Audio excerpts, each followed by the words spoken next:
تاسو زموږ چینل سبسکرایب کړئ او د بیل آیکن بٹن لازمي دباوئ. کمنټس وکړئ، لایک وکړئ او شیئر یې خپل ملګرو سره وکړئ. مولانا طیب صاحب رحمت الله علیه لیکلی، قاری طیب صاحب وایي د په هندوستان کې شهري علاقه کې اوسېده من یو ځل باندې ته لاړم، هلته هم خپلوانو رشته دارانو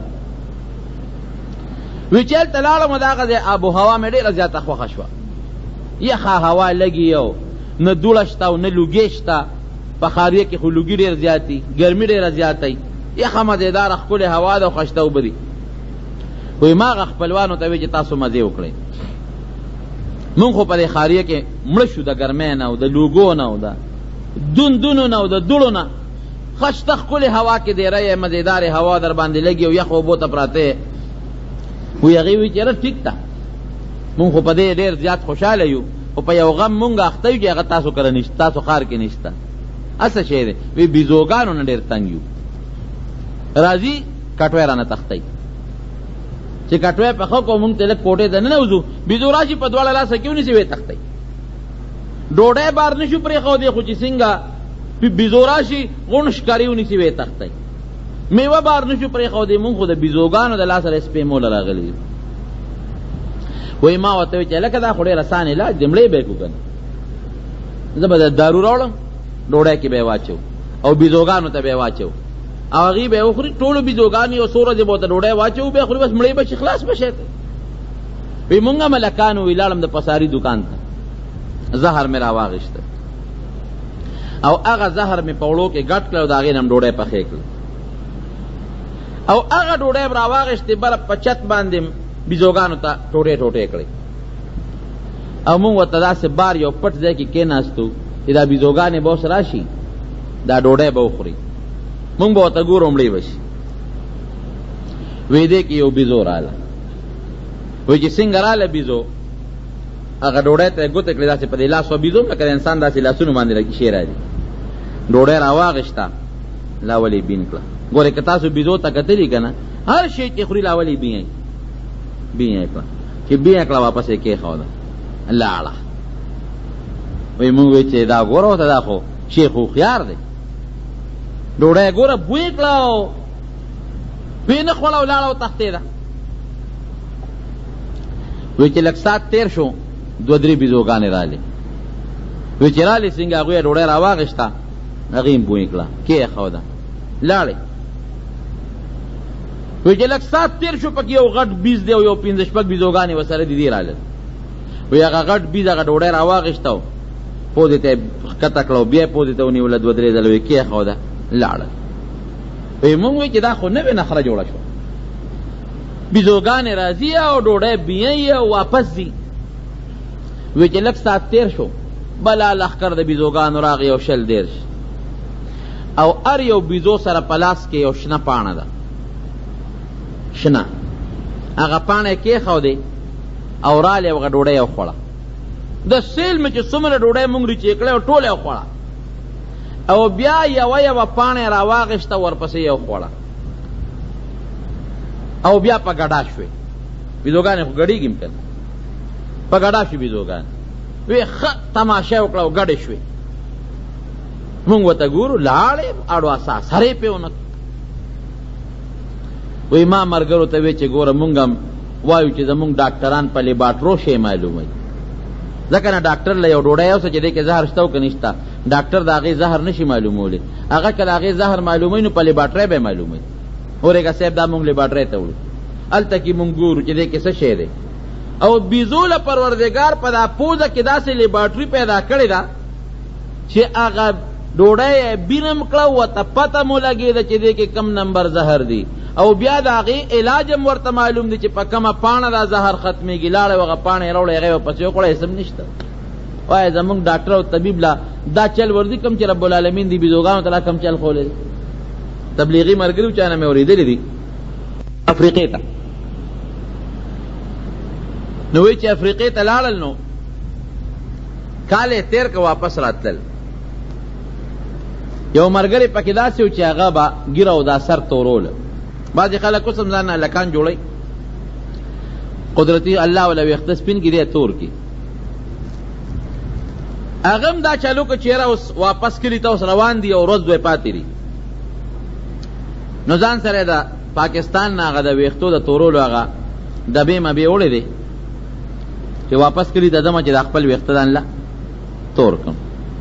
ځنګل کې ناست دی، نو ورته چای ځان له پخ کړی دا و، دې اشنا اوس ګومند راغشتې ده وی، یو هغه دا توروالي هغه چې کم پوډر دی یا ملهم دی هغه اوس لګیا دی په دې مخ باندې ځان له په یو طرف باندې مګي نیمه ګیره ځان له توره کړه. دې کې بیزوګانې خوال ته ډېر زیات دی، یو بیز راغلی دی هغه ته هغه ټول سامان نیولی دی دریاب ته یې غورځولی دی.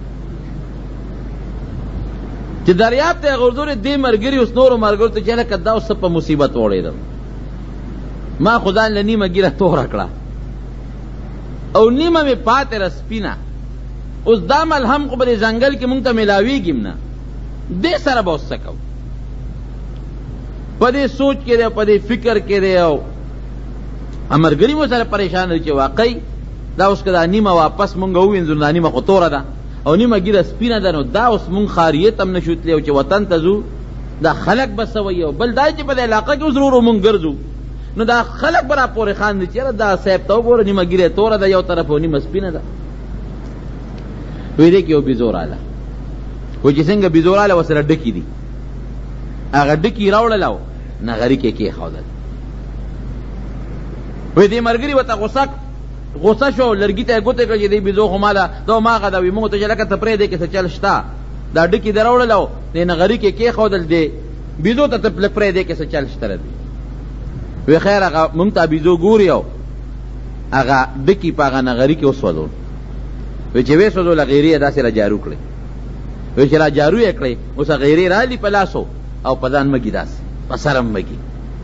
وی ما ملګري ته وی چې پوډر یې دله راوړل دا اوس تا ته چل ښیي چې هغه شی مې دنه وغورځو هغه بېکاره دي دا پورې کا. وی هغه وی چې ما پورې ټوقې ولې کوې خو خیر سړی مجبوره کړه چې هلکه دې ایرو کې څه چل شته، ګوره بیزو تا ته نیغ نیغ ګورې وغه وی رالي په ځان پورې کوي. وی دا چل وکړو چې هغه سړي باندې غیرې مونږ په دې ګیره باندې په دې سر باندې پورې کړه چې پورې کړه دې کې څه چل هر څه چې خو څه لوبه پکې شته. وی چې هغه مله پورې کړل بیزو هم نیغ نیغ کتل لاړه او تښتېده. وی چې لږ ساعت تېر شو د هغه سړي نه هغه ګیره او هغه د سر ویښته ټول پرېوتل ګیره هم خلاص شو دا سر د ویښتو هم خلاص شو. سړی غصه دی چې هلکه دا ما سره تاسو څه ظلم وکړو، خدای خو دې بیخ د دې بیزو وباسي. دغې په شرمونو اوس به کلي ته ځم خلک به راته څه وایي، ای به چې ته تبلیغ له دې کې تللی وي چې ګیره دې وخوری ده سر دې وخوری، او دا ګیره چې اوس رالوېږي خامخا څلور پنځه میاشتې لګي په دې خو ټیم هم لګي. یاره مونږ هم پریشانه بغه هم پریشانه چې څو ورځې تېرې شوې نو د دې سړي په هغه ګیره کې او په هغه سر کې هغه ویښته راوټوکېدل لکه ویښته غټېږي. وی بالکل تور راووتل، یو ویښته په سر کې او په ګیره کې سپین نو مکمل د ویښ نه تور ویښته را پیدا شو، او چې څومره به لوېدل تورېدل به مکمل لکه د نوجوانانو او لکانو چې څنګه سر او ګیره تورې دقسې تور ویښتې راووتل. بیزو ته چا دا عقل خولی دی، دا سوچ او فکر چا ورته خولی دی؟ داسې بوټې وله را پیدا کړه، داسې ډکي وله په ځنګل کې را پیدا کړه، الله پیدا کړي د خدای قدرتونه شته چې هغې ایرې دې په سپینو ویښتو باندې م پورې کړې دا به دنه ورجوي او د هغې په دی به تور ویښته را پیدا کړي. که انسان وایي چې زه په دې کامیاب یم چې زما حکمت زده دی، زما ډاکټري زده ده، زما طب زده دی، د بیزو نه زیات طب او د بیزو نه زیاته ډاکټري انسان نشته. دا ورته حقیقت ویم. ما ته یو سړي خبره کوله، وی مونږ یو مارغه ښکار کړ په ځنګل کې، وی چې مارغه م ښکار کړ او مونږ راوړو مونږ حلال کړ، نو وی دا پتون یې ماتو یقین وکړه، نو وی چې پتون وله مونږ وکته نو د هغې پتون نه د یو بوټي پټ تاو کړی و، پټ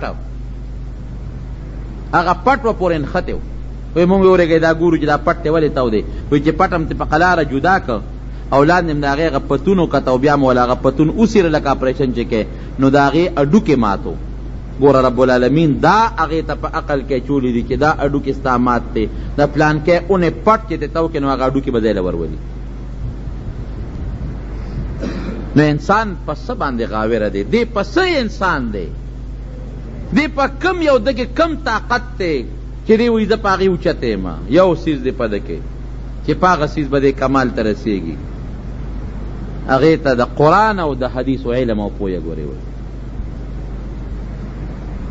دا قرآن او دا حدیث و پویا چی دا پویا چا سر دا دا دا اللہ پنیس کمال ترسید الانسان دی او چی دا پویا چا سرم نشتا اخو لگیا دی بس خیٹی لگٹا کئی کنا که ڈاکٹر لگیا دا ڈاکٹری که یو ایمان وسرئی او دیانت وسرئی خو ٹک دا او که ایمان وسرنی او دیانت وسرنی دا مقصد سره خیٹی لپیسا پیدا که یو انجینیر لگیا دی یو بل یو افسر لگیا دی ایمان وسرئی او دا ایمان لانے دی خدمت کے خو ٹک دا او که ایمان وسرنی دی سل لگیا دی محنت او خواری کئی سره پاو سره دی خپل خیٹی دا پار لگیا دی نو خیٹی لخو سپین لگیا دی منڈی وی خیٹی لخو خرم لگیا دی منڈی وی خیٹی لخو میگیم لگیا دی خیٹی لخو دا کبانم لگیا دی بیا دا منگو ردی پا منس کی پرخ سشو بلکہ خدایشتا منگ مسلمانان دا دی کافرو نخیو گولی منگ که بیام ڈوڑے خورو کنا دا پیغمبر پا طریقے خورو خول مزیدار ورتکینو پرلت و توغذو درستخانم مخ کے پروتی او خپ من روٹے خورو او دا ظالمان پیرنگیان او انگریزان او کافران چی ڈوڑے خوری